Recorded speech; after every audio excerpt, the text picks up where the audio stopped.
Sometimes you can't see the forest for the trees. That's literally what happened in today's story. It's all about distraction. Let's get into it.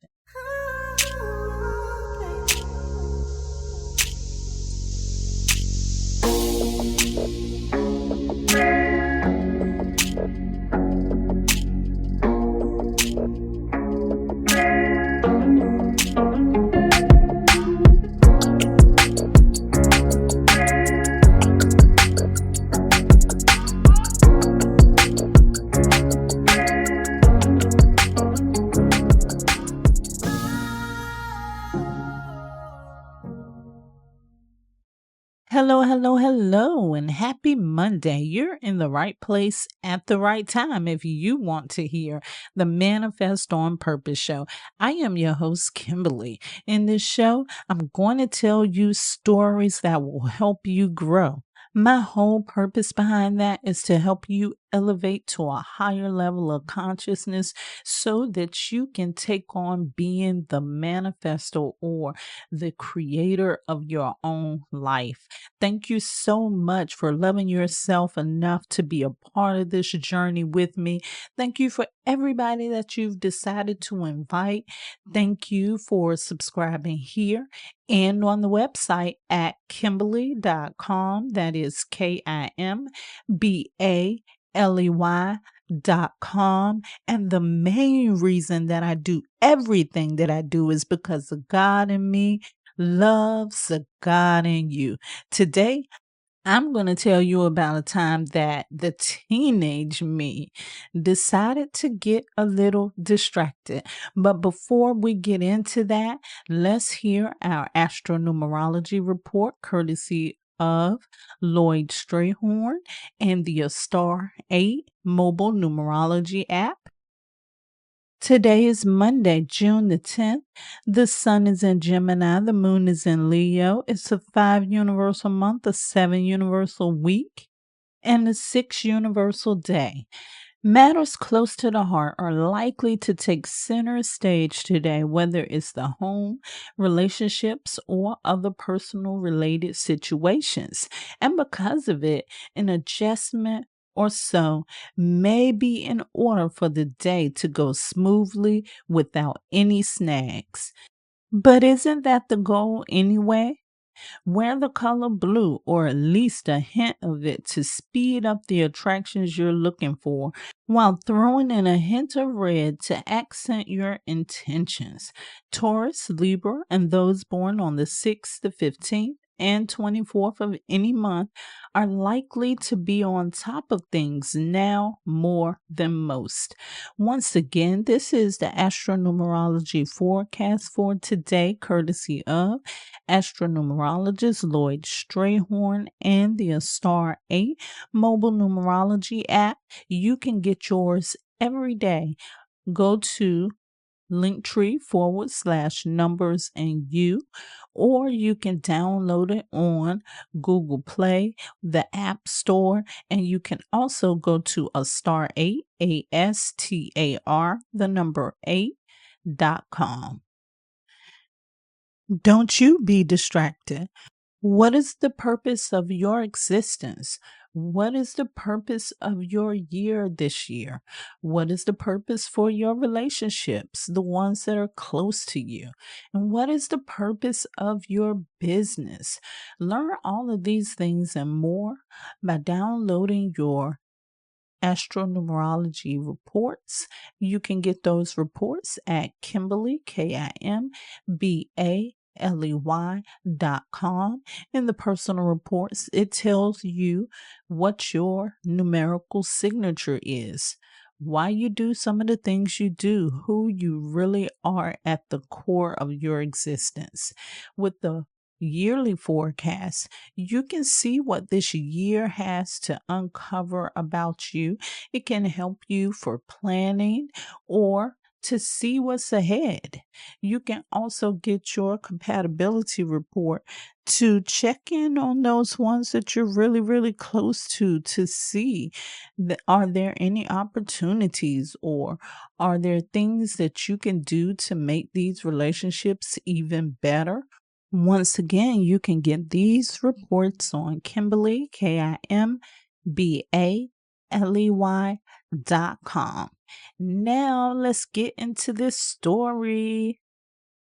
By 7 o'clock in the morning, it was a smothering 90 degrees outside, which meant we woke up warmer than we were when we fell asleep at night in those old dormitory style World War II barracks.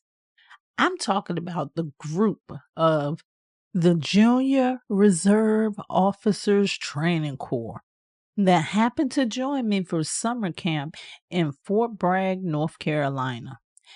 This was not your beach summer vacation. This was actually military training. We thought it was for play at first, but when we arrived, we saw the difference. We rappelled down walls, zip-lined across creeks, climbed on the barbed wire to the simulations of war. We had to experience being in a foxhole during our target practice. Most of the cadets were afraid, but I have to admit that stuff was a little bit fun for me. Back to the serious heat, though. That's the part that wasn't too much fun. We were facing record high temperatures that year. We knew it too because every time one of our adult leaders came to instruct us about something, they reminded us to drink water. Yes, we had to drink it out of a canteen. And yes, I loved it. As hot as it was, there was not much of a choice. Anyway, thinking over this now, this was one of the first times I was a leader outside of my home where I was big sister. I was pushed to try out for this summer camp by my teacher and the chief of our organization, Chief Dixon. He helped mold me into the person that I am today. He pushed me to leadership, and he did that by encouraging me to try out for this summer camp. There, of course, was a physical agility test that was required, along with the fact that you had to be qualified as a marksman during target practice because we could only take 10 students from our school. Let me just be honest. When Chief Dixon says summer camp, I imagine myself chilling, making new friends, attending a couple of lectures, and having fun without my parents around. So I tried out for this summer camp thing and scored first place of the lucky 10 that was accepted. And for some reason, my mom was usually slow to move, but she signed this permission slip before I could put it down on the table good. I thought to myself, this is a week you won't be able to boss me around. But believe me when I say, just like all times, she got the last laugh because she wasn't there to boss me around. Several others did, and most of them were my peers. I say all that to say this. Summer camp wasn't about socializing. You were too tired at 5 o'clock to socialize with anyone. This summer camp was work. We hardly saw our teachers. What's more is we hardly saw the adult drill sergeants. For learning purposes, we had to lead each other. Each day, you would be given your leadership title and your orders for the day. You had to lead your team of cadets. I had made it through the week, not getting picked, but trust me, I wasn't mad at that at all. One day, we were instructed to move to the forest for training. It happened just that spontaneously. I was thinking, what do we have to do in the forest again? The more I thought about it, the deeper we went into this forest. And even deeper still we went. I lost my sense of direction and immediately thought I should have brought some breadcrumbs to get myself up out of here. just when we get to the depth of the forest. I felt within that I was in the right place because I saw this one big tree with a red strip of tape securely hugging the tree. At that point, I thought, really, what is going on here? I thought my mother doesn't have a clue what type of permission slip she signed.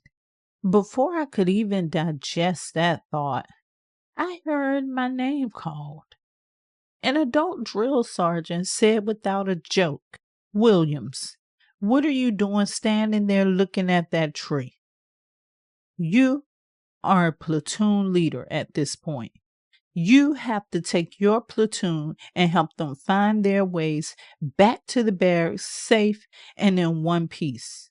Before I could dispute the direct order that had been given, he had said, "Oh, yeah, and drink some water."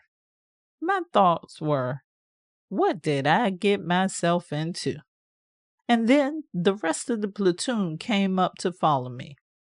I had clearly been too distracted by the tree that stuck out like a sore thumb, despite its shiny red tape, to see the beauty of the vast forest and what my whole purpose for being there was. Has that ever happened to you? It's easy to miss the whole point of it all anyway, because you are too focused on the distraction. The main distraction I want to cover today is the distraction of everything that's happening in your life. I remember asking the question one time to a very blunt friend of mine named Andrew. After Andrew's response, I never asked this question again. The question was, why me? And to that, Andrew simply replied, why not you? Indicating that it is selfish to think that you are just like everyone else, except you don't feel like challenges should come your way. This is what I have to say about that. They really aren't challenges, they're evolution. If things begin to seem a little different from the norm, it's because they are. Those things are designed to push you to grow. Yet so many people are distracted by the trivial things in life. They get caught up on that one tree that sticks out like a sore thumb, that they can't see the vast, beautiful forest that awaits. That's because they can't see the forest for the tree. My experience taught me something important. It taught me how to be a great leader. Most importantly, this is the first formal leadership training I had ever had. This is when I was able to hone my leadership skills outside the comfort of my home. Don't let that statement go over your head. Your personal home is your mind. Everything that you are comfortable with has already been learned. It is time to step outside of the comfort zone mentally. Once I found that tree in the forest, I got comfortable and fixated on it because I thought there had to be something important about this. It has a red ribbon around it. It was for a moment. It was a brief rest period before the real work had to be done. I have you know that I did an amazing job as a leader. And because of that, until it was time to go home, I was placed in a different leadership role every day. If the adult me could go back to tell the teenage me something, I would have said, girl, don't be worried. You're about to learn something that will be pivotal in your life. Embrace this moment. Here are 4 things you need to stop being distracted by. One of the first things is what others is or may be doing to you. I'll say this to you briefly. The only power people have over you is the power you give to them. I don't care who they are. Stop giving people power over you. Oops, I said briefly, but one more thing here. Your words, thoughts, and emotions are magic. If you can speak a personal affirmation over yourself, you can speak a negative one as well. So when you say it's because of Mary, it's just like saying abracadabra or so it is. The subconscious mind is feminine in nature. Therefore, it is your receiver.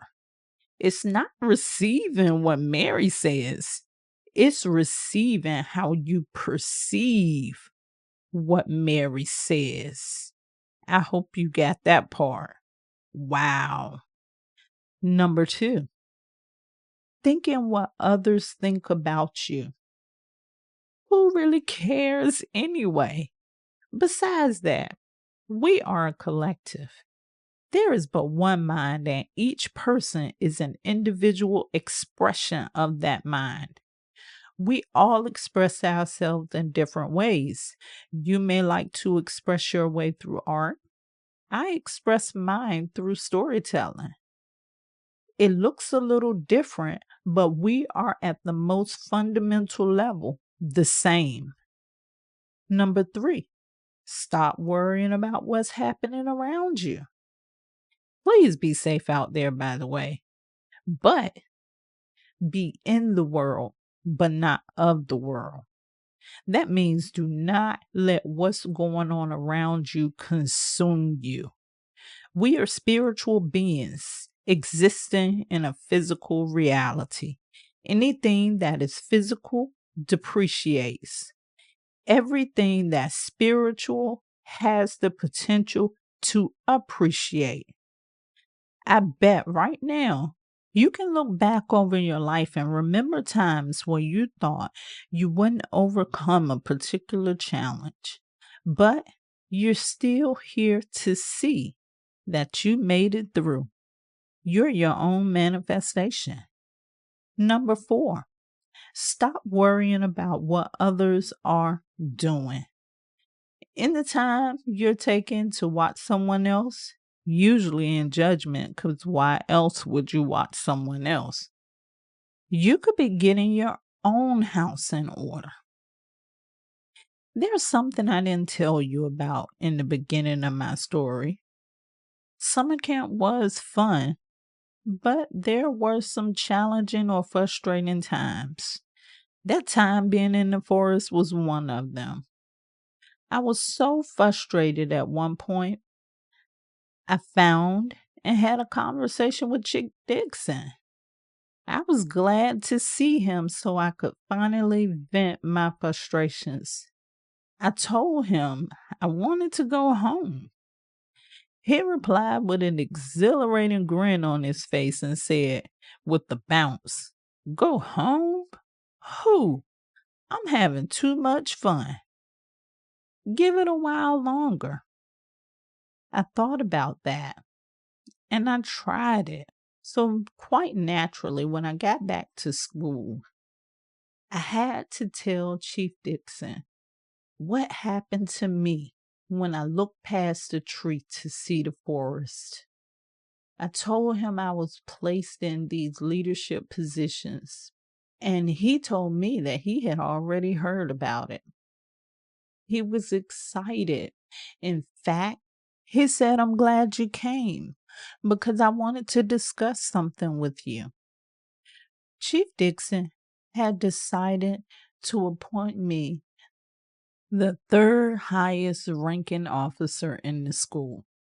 That was an honor, one that wouldn't have happened if I hadn't stopped focusing on that tree and focus on the bigger picture. From now on, declare that everything you go through is not happening to you, it's happening for you. I love you to life. This is how you manifest on purpose.